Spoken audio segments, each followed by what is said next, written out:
Alita Battle Angel is a movie produced by James Cameron and directed by Sin City alumni Robert Rodriguez. Based on a Japanese manga called Gum, it's about a cybernetic girl in a dystopian future where the ruling class literally float above the lower class and use the earth as their dumping ground.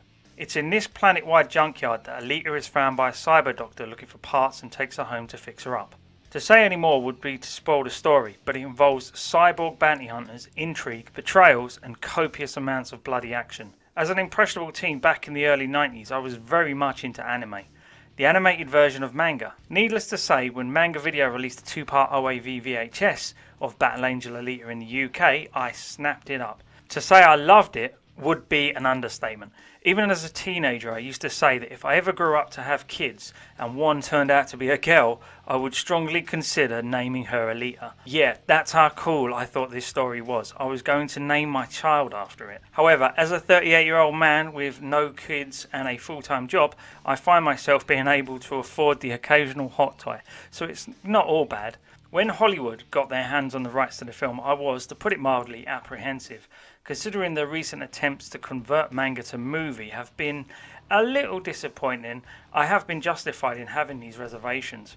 When the original trailer dropped, like many fans, I was less than blown away by it, but what I did like was the design of Alita herself. Then, when more footage dropped and there was the reveal of a second body and more cyborgs, I began to get a bit more positive about the film. Character designs look awesome and Alita herself looks stunning.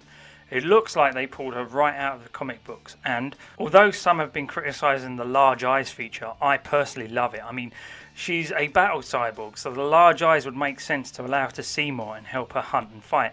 The figures Hot Toys have announced is based on a second body design with a metallic blue and purple paint app.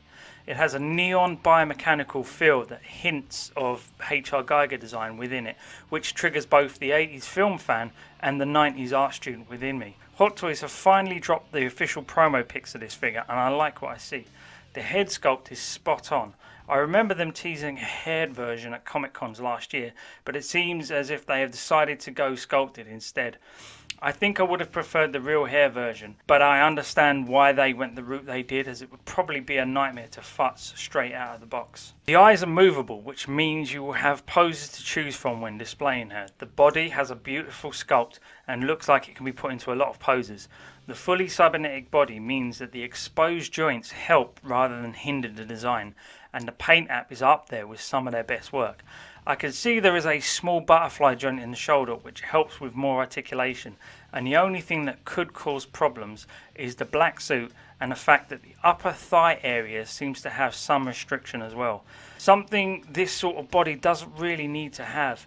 If the suit is too tight, it could restrict the articulation, especially in the legs, but as it can be removed, I would like to see that upper leg area improved. Also, the boots look like they come in 2 parts, an upper and lower part, but if they decide to eventually go with a solid sculpt, that could also cause restrictions in her movement, so I hope they don't do that. Accessory wise, she doesn't come with much. An average set of interchangeable hands, a specially designed sword, and some sort of mechanical heart type thing. The base is also repurposed from Civil War Captain America and a couple of other earlier figures, I think. However, it's a very nice diorama style base, and I think it works pretty well to complement this figure. It looks as if all their time and effort has been focused on producing the body, so I hope it comes out as good as it looks. I'm very much looking forward to this figure and I hope we get more based on these designs. It would be great to get an Alita version 1.02, but at this time I'm not sure how successful the movie will be, but my gut instinct is that this will be a one and done type figure and will stand as an oddity in the collection, which is fine by me. I can live with that as long as I get at least one Alita in there. Okay guys, that's it. Please do me a favour, shrink the video, press the like button, click the subscription button and have yourselves a very nice day. Bye bye.